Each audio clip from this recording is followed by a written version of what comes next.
Vamos continuar a nossa aula de bioprospecção de produtos naturais, tá? Hoje vai ser a nossa 7ª aula. Então vamos começar perguntando: o que é a espectrometria de massa? É essa importante técnica que nós vamos descrever rapidamente na aula de hoje. A espectrometria de massa, ela é uma técnica analítica, física, para identificar, detectar moléculas de interesse, tá? Então aqui vai ocorrer a elucidação estrutural das moléculas no nosso extrato, por meio da medição da sua massa e da sua estrutura química, tá? Esse aqui é um desenho, tá? Conectando todas as informações que a gente vai ter na espectrometria de massa. O aparelho e depois aqui o computador para analisar os nossos dados. O princípio básico da espectrometria de massa consiste em criar íons de compostos orgânicos por um método adequado.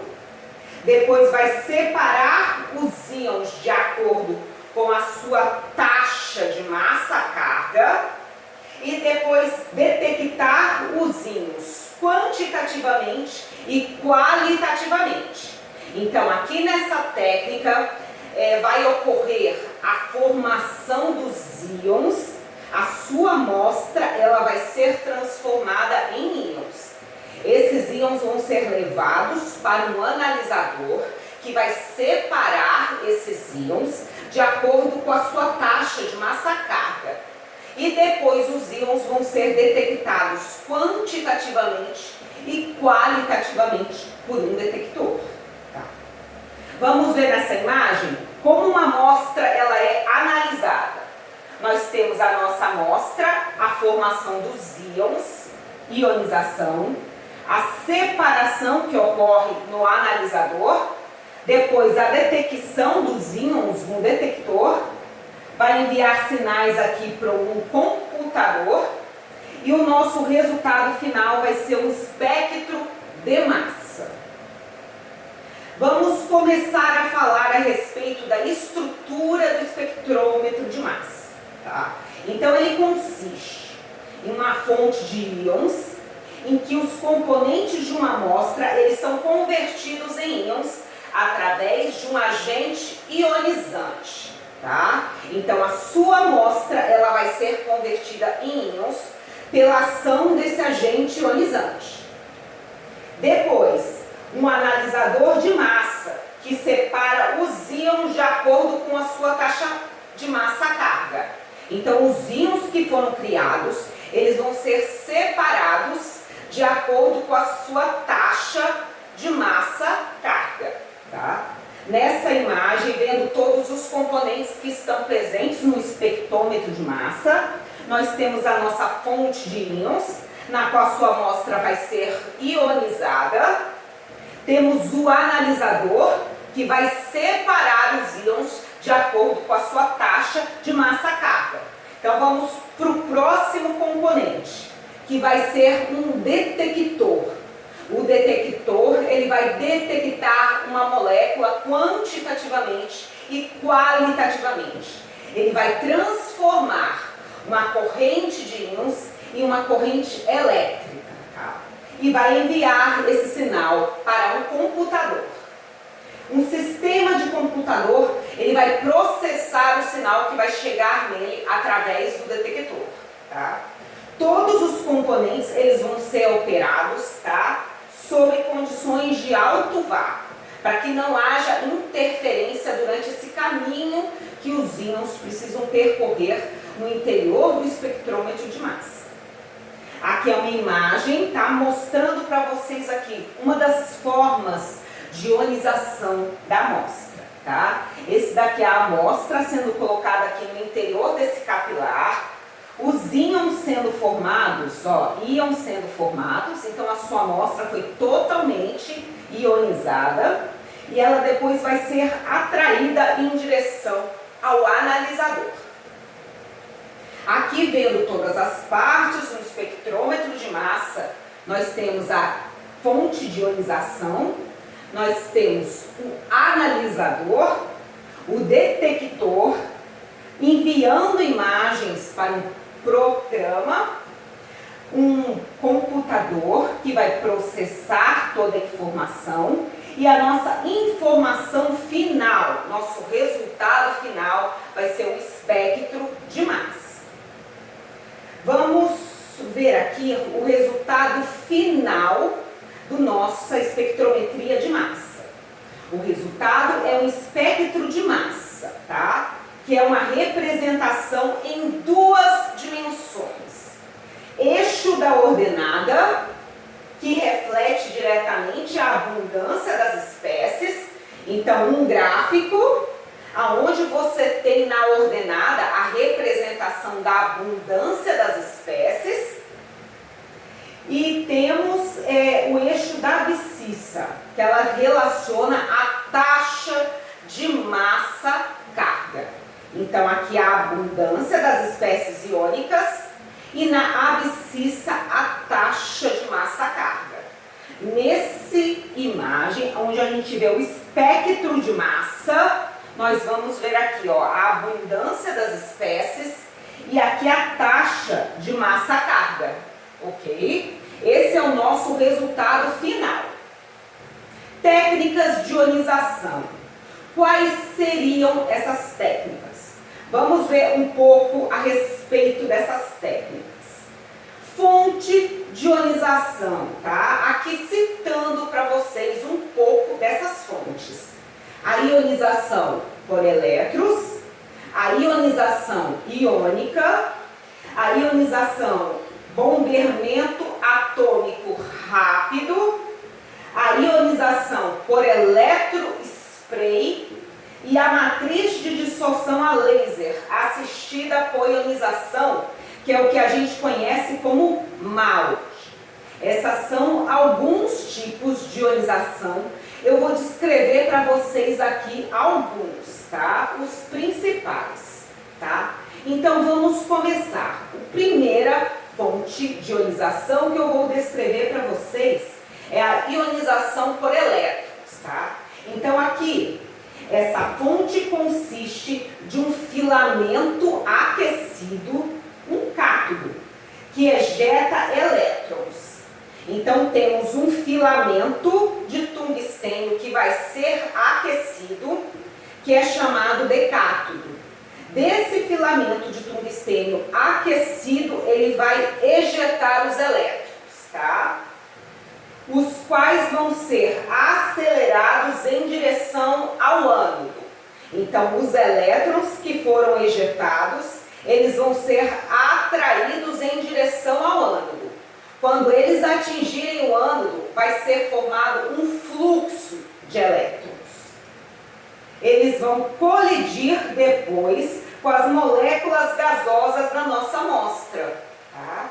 A energia de 10 electrovolts é suficiente para a ionização das moléculas orgânicas. Então vamos ver aqui nessa imagem, tá? O nosso material que precisa ser ionizado, um feixe de elétrons, tá? Que reage aqui com o nosso material, tá? Ionizando as moléculas da nossa amostra. Em um espectrômetro com condições usuais, a energia dos elétrons são em média de 70 electrovolts.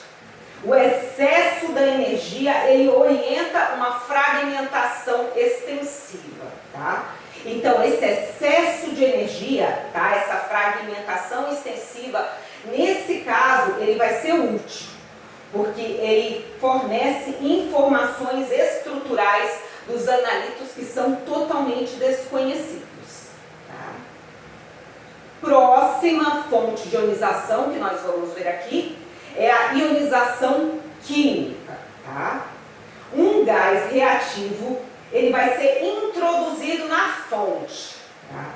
Ionizado por impacto de elétrons. Então aqui nós temos um gás bastante reativo que ele é ionizado pelo impacto de elétrons, tá? Logo depois, esse gás ele vai sofrer uma série de reações diferentes, tá? Segue-se uma série de reações que vão dar origem aos íons, tá? E esses íons que podem reagir com as moléculas da nossa amostra.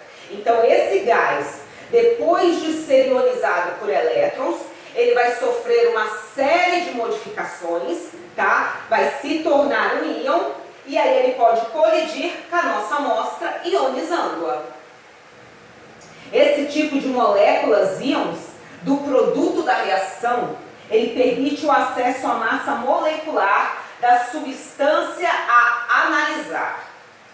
Exemplos que podem ser utilizados desse tipo de ionização é o metano, o isobutano, a amônia, estão entre os gases de ionização química mais utilizados. Esse aqui é uma imagem mostrando para vocês essa ionização química, tá? Então, temos aqui, ó, uma fonte, a nossa amostra, que precisa ser ionizada, uma fonte de elétrons, tá? Aí, ó, vem essa substância química que já está ionizada, ó, ela encosta na nossa amostra, ionizando a nossa amostra após o contato.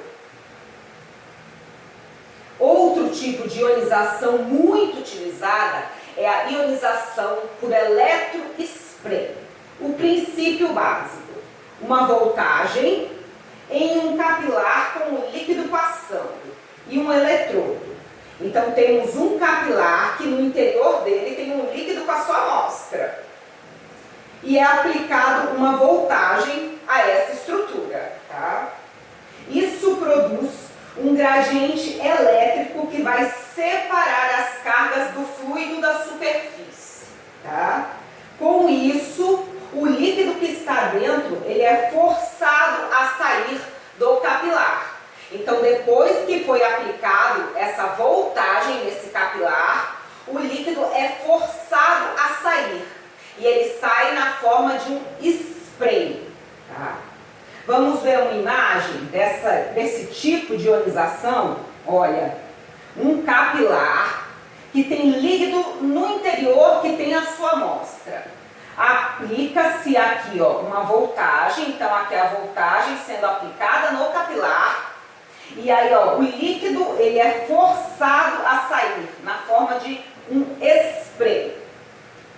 O líquido ele vai ser liberado na forma de um spray, formando gotículas carregadas.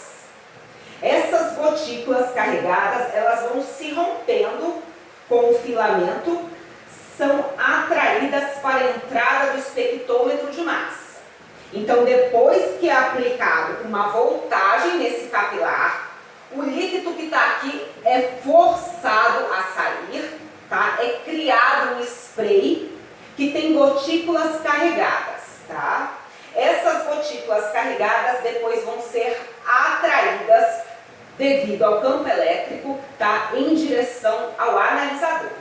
Então, essa imagem, o capilar contendo líquido dentro, aplica-se uma voltagem, olha, as gotículas sendo liberadas, tá? E elas vão seguir em direção ao analisador devido ao campo elétrico. À medida que a gota, essa gotícula carregada, ela se move por repulsão, a repulsão sobre a superfície ultrapassa a tensão superficial. Então, no interior da gotícula carregada, a repulsão, tá? Ela acaba vencendo a tensão superficial da álcool. E por isso, essa gotícula carregada, ela vai se fragmentando e tornando-se gotículas menores até o momento que vão ser formados apenas íons. As gotículas, então, se fragmentam em gotículas menores, em última análise, liberando os íons, que vão ser orientados para o analisador. Então, na nossa imagem, o capilar contendo líquido dentro do nosso material, aplica-se uma voltagem, o líquido que dá dentro sai por spray, essas gotículas carregadas elas vão ser formadas e elas vão andando em direção ao analisador.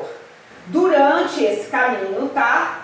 O processo de repulsão é muito grande no interior dessa gotícula e ela vai se fragmentando em gotículas menores, até formar apenas o íon que segue em direção ao analisador. Tá?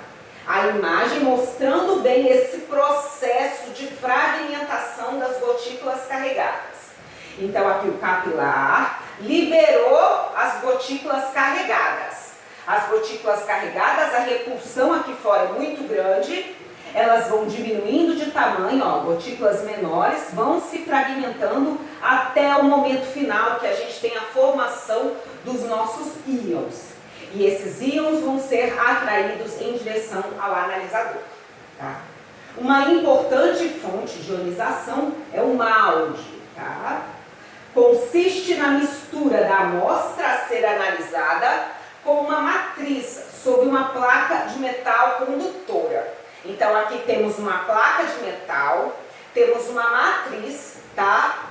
Que vai estar junto com a sua amostra, vai reagir com a sua amostra, tá? Ocorre um processo chamado cristalização. Então a matriz com a sua amostra, eles se cristalizam sobre essa placa, tá? Em seguida, a placa metálica ela vai ser introduzida no espectrômetro, onde é bombardeada com um laser. Então, essa estrutura que tem a sua amostra e a matriz cristalizada vai ser bombardeada por um laser. Nessa imagem dá para ver muito bem esse processo. Olha, a placa, aqui ó, a matriz contendo a sua amostra junto com a matriz vão aqui ser cristalizados, o laser é bombardeado aqui, tá? Nessa região. Quando essa matriz, ela absorve a energia emitida do laser, ocorre a transferência de prótons da matriz para os componentes da amostra, tá? Então, aquela estrutura que estava cristalizada da amostra mais a matriz vai ser bombardeada com laser e nesse momento, tá, a matriz ela absorve a energia do laser, tá? Absorveu e vai passar essa energia para a sua amostra, tá? Fazendo com que a sua amostra se torne ionizada, tá? Ao mesmo tempo, vai ocorrer o processo que se chama de desorção, tá? Então, a sua amostra que estava cristalizada, ela vai ser liberada, ela vai ser ionizada e ela, além disso, ela também vai se tornar um gás. Então, ela passa do estado sólido para o estado gasoso. Nessa imagem dá para ver muito bem esse processo, ó, o laser nessa região aqui cristalizada, absorve, passa energia para a nossa amostra. A nossa amostra é liberada dessa região, tá? Então, liberou-se dessa região, vai sendo ionizada e torna-se um gás. Nesse momento, o íon final formado, ele vai ser atraído pelo campo elétrico em direção ao analisador. Os componentes da amostra ionizados e dissolvidos são direcionados para o analisador, guiados através de um campo elétrico, tá? A mesma imagem, tá? Sendo formado os íons, eles se liberam dessa estrutura e eles também passam do estado sólido para o estado gasoso. Íon final formado, guiado pelo campo elétrico em direção ao analisador, tá? Aqui vendo todos os componentes que estão presentes no espectrômetro de massa, a região aqui onde tem a fonte de ionização, onde está vendo exatamente o molde. Então aqui em maior aumento, o molde, a placa contendo matriz, tá? Absorve aqui o laser, a região da matriz, ela absorve a energia do laser, passa para a nossa amostra é ionizada, é liberada e se torna-se um gás. É atraída em direção ao analisador, tá? Toda essa região corresponde a isso daqui, tá? Agora aqui tem o analisador e depois o detector, que nós vamos ver tudo ainda hoje. Analisador de massa. Então, esse aqui é o próximo componente que está presente no espectrômetro de massa. Logo após a fonte de ionização, a gente vai ter o analisador de massa, ok? Então, aqui, o que acontece? Utiliza um campo elétrico ou magnético para afetar o caminho ou a velocidade das partículas carregadas, dos íons. Então, os íons que foram produzidos lá na nossa fonte ionizante, tá? Eles atingem o analisador e eles vão ser separados de acordo com a taxa de massa-carga, tá? E aí eles vão ser separados. Esse campo elétrico que vai atuar nos íons, ele pode atuar, tá? Modificando a velocidade dos íons ou modificando o caminho, a trajetória que os íons têm dentro desse analisador. A força que vai ser exercida pelos campos elétricos e magnéticos é definida por essa força de Lorentz, tá? Que é essa equação que eu estou mostrando aqui para vocês. Então, a força de Lorentz, que é a força a qual o íon vai ser submetido no interior de um analisador, tá? Ela vai ser igual a carga, tá? Abre parêntese, campo elétrico mais velocidades vezes o campo magnético, tá? Então, aqui vão influenciar essa força, o campo elétrico, o campo magnético, a carga do íon e a velocidade do íon no interior desse analisador, tá? O principal tipo de analisador é o analisador quadrupolar, tá? Tem três principais vantagens desse analisador.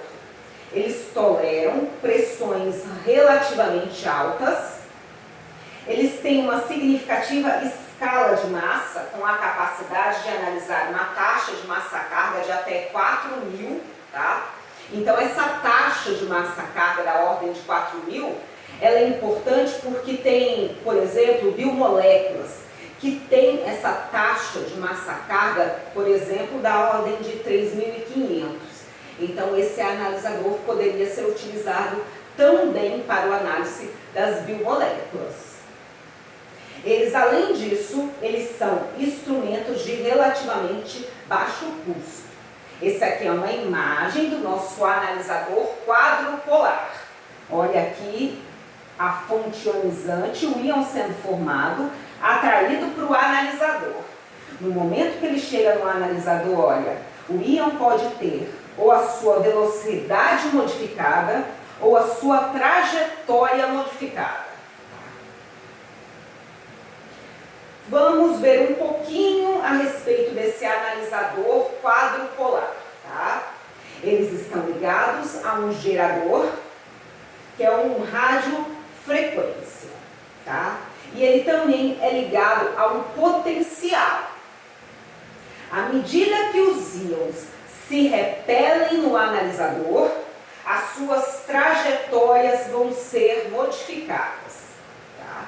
Então, temos aqui o analisador quadrupolar, que ele é formado por essas 4 hastes cilíndricas, tá? O íon, ele vai ser atraído lá da fonte de ionização em direção a esse analisador, tá?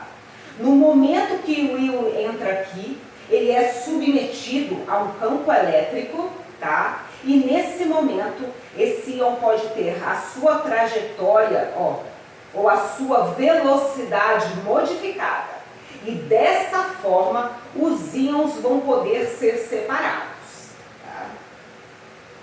Uma bomba de alto vácuo com um fluxo de cerca de 40 para manter o vácuo, tá? Então aqui essa bomba de alto vácuo, tá? Precisa estar aí, tá? Porque essas estruturas precisam estar ser 100%, né? Sem interferência nenhum no caminho que o íon vai ter no interior desse analisador, tá? Detectores é o próximo componente que está presente no nosso espectrômetro de massa, tá? O que são detectores? São estruturas que vão identificar e quantificar as nossas moléculas. Então, identificam qualitativamente e quantitativamente as nossas moléculas. Detector ele também tem como função, tá? Amplificar o sinal que vai ser produzido, tá? Ele pode também converter a nossa corrente de íons que foi gerada em uma corrente elétrica e ele pode enviar um sinal, tá, para o computador, para poder ser processado e analisado, tá? Então aqui um exemplo do principal detector que a gente vai ter aqui, a estrutura dele, os íons chegando nos detectores, olha como chega aqui, ó, gente, apenas como uma única linha. E esse íon, ele vai, ó, passando, sofrendo modificações aqui no detector e no final a gente tem nossa, o sinal é amplificado muitas e muitas vezes, tá? Um outro exemplo de detector também com os íons atingindo esse detector e o sinal sendo amplificado muitas e muitas vezes, tá? Principal tipo de detectores são os multiplicadores, tá? Talvez a maneira mais comum de detecção de íons. Ele consiste numa série de 12 a 24 dínodos, tá? De óxido de alumínio, mantidos em potenciais cada vez maiores. Então vamos ver na imagem. Nós temos a imagem do nosso detector, tá? Por multiplicadores, tá? Um tipo de multiplicadores. Eles têm no interior uma série dessas estruturas, tá? Que são chamados de dínodos. O íon chega e atinge esse dínodo, tá? Ele absorve a energia, tá? Transforma elétrons secundários, produz elétrons secundários que vão ser emitidos aqui para um outro dínodo, tá? Todos esses dínodos que estão aqui, eles apresentam essa energia potencial, tá? Que ela vai aumentando, tá? À medida que vai chegando no final do detector, tá? Então, no geral, o que vai acontecer lá? Vai ocorrer a transferência da energia cinética dos íons, tá? Para a superfície, que por sua vez vai gerar os elétrons secundários, tá? Então, ó, detalhadamente esse processo. Os íons, ao atingir a superfície do primeiro dínodo, eles vão causar neste uma emissão de elétrons. Na nossa imagem, vamos explicar esse processo. Ó, nós temos íons chegando no primeiro dínodo. Eles absorvem a energia e vão emitir elétrons secundários. Esses elétrons secundários eles vão atingir o próximo dínodo. O dínodo absorve e vai novamente emitir outros elétrons secundários. E vai havendo essa sequência, sempre esse mesmo processo acontecendo em cada um dos dínodos, tá? Chega elétron secundário, tá? Um tipo de energia vai ser absorvida e emite os elétrons secundários. Continuando nesse processo, olha, esses elétrons são então atraídos para o próximo dínodo, que então está em um maior potencial e, portanto, mais elétrons secundários vão ser gerados. Então, mesmo que haja que começa com os íons, íons absorvidos, primeiros elétrons secundários. No próximo, absorvido outros elétrons secundários. No próximo, absorve mais elétrons secundários. Então, além de haver essa produção dos elétrons secundários, à medida que os elétrons secundários eles vão sendo produzidos no interior desse multiplicador, vai haver a amplificação do sinal. Então, sempre a produção de elétrons secundários em maior quantidade. Em última análise, como numerosos dínodos estão envolvidos numa cascata de elétrons, e uma cascata de elétrons está sendo formada, o que resulta num ganho total da corrente na ordem de 1 milhão ou superior a isso, tá? Então, aqui o processo de amplificação ele é muito grande, tá? Por causa dessa produção cada vez maior de elétrons secundários, à medida que o próximo dínodo está sendo atingido pelos elétrons secundários. Ok? Aqui uma imagem contendo todas as estruturas, todos os componentes que a gente falou a respeito desse espectrômetro de massa.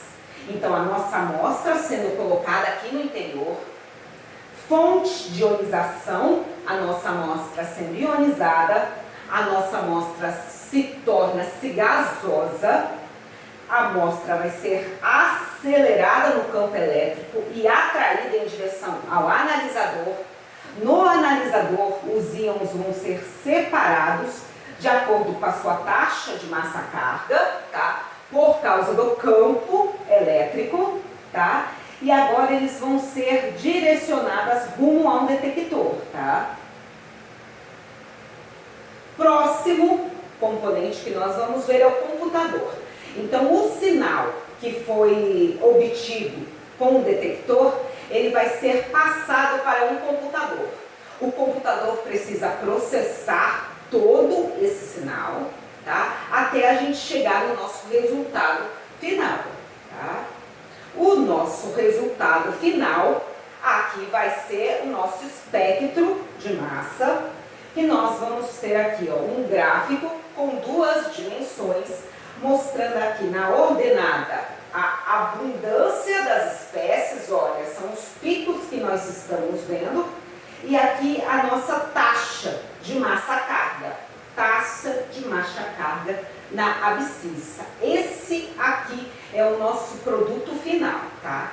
Nós conseguimos identificar as nossas moléculas de interesses, tá?